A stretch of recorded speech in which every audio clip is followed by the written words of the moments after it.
ये आकाशवाणी गोरखपुर है। अब आप प्रमोद कुमार सिंह से क्षेत्रीय समाचार सुनिए।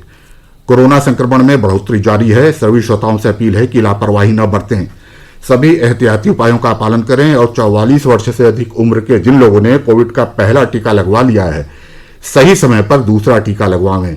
3 आसान उपायों का पालन करें और सुरक्षित रहें। मास्क लगाएं, 2 गज की सुरक्षित दूरी बनाए रखें तथा बार बार हाथ धोने और साफ सफाई का ध्यान रखें। और अब समाचार।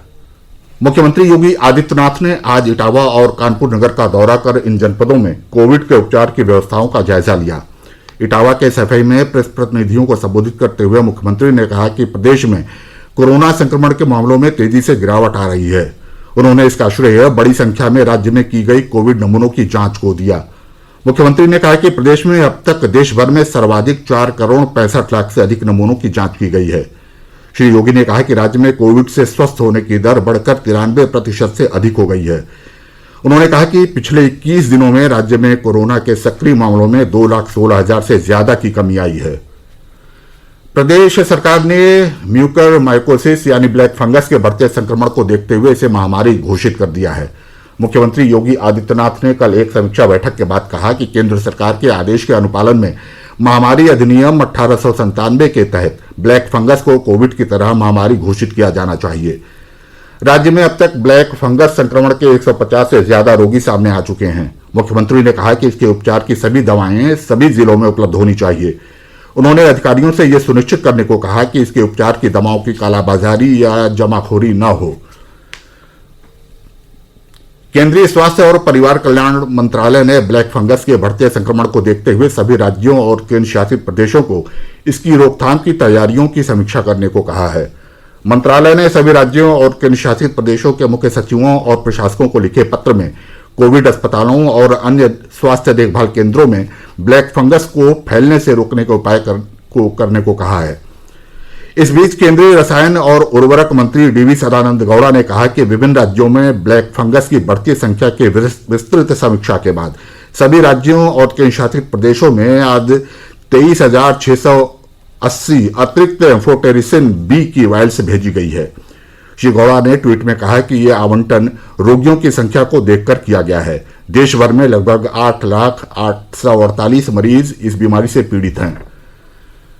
नई दिल्ली के अखिल भारतीय आयुर्विज्ञान संस्थान एम्स के निदेशक रणदीप गुलेरिया ने मीडिया में चल रहे इन दावों को खारिज कर दिया है कि कच्चे भोजन के सेवन से ब्लैक फंगस की बीमारी होती है। उन्होंने इस रोग के लिए स्वास्थ्य सुविधाओं में रोगियों को दी जाने वाली ऑक्सीजन की गुणवत्ता से जुड़े दावों को भी खारिज कर दिया है। डॉक्टर गुलेरिया ने कहा कि घर में पृथकवास में रहने वाली मरीजों में भी यह बीमारी देखी जा रही है जिन्हें मेडिकल ऑक्सीजन नहीं दी गई है। उन्होंने कहा कि ब्लैक फंगस पर नियंत्रण का सबसे अच्छा उपाय ब्लड शुगर पर नियंत्रण रखना है, विशेष रूप से उन लोगों के लिए जिन्होंने स्टेरॉयड का इस्तेमाल किया हो। प्रदेश में कोरोना संक्रमण के मामलों में गिरावट का सिलसिला जारी है। पिछले 24 घंटों में राज्य में संक्रमण के 6,046 नए मामले सामने आए, जबकि इस दौरान 17,540 लोग स्वस्थ हुए हैं। प्रदेश में सक्रिय मामलों की संख्या 94,482 रह गई है। महामारी से कल 226 लोगों की मृत्यु हुई है। इस बीच प्रदेश में कल 3,06,548 कोविड नमूनों की जांच की गई। एक दिन में की गई यह जांच की सर्वाधिक संख्या है। प्रदेश में अब तक 4 करोड़ 64 लाख से ज्यादा नमूनों की जांच की जा चुकी है। प्रदेश में अब तक 1 करोड़ 60 लाख से ज्यादा कोविड टीके लगाए गए हैं। इनमें से 1 करोड़ 27 लाख से ज्यादा लोगों को वैक्सीन की पहली डोज और 33 लाख से ज्यादा लोगों को दूसरी डोज लगाई जा चुकी है। आकाशवाणी गोरखपुर के क्षेत्रीय समाचार एकांश में लगभग 36 वर्षों तक कार्यरत रहे आशुलिपिक दिनेश राय का आज तड़के कोरोना संक्रमण से निधन हो गया। वे पिछले कुछ दिनों से गोरखपुर के बीआरडी मेडिकल कॉलेज में भर्ती थे। श्री दिनेश राय पिछले महीने 30 तारीख को सेवानिवृत्त हुए थे। वे अपने पीछे पत्नी और 3 पुत्रियां छोड़ गए हैं। समस्त आकाशवाणी परिवार उनके निधन पर गहरी संवेदना व्यक्त करता है। इसके साथ ही क्षेत्रीय समाचार समाप्त हुए। नमस्कार।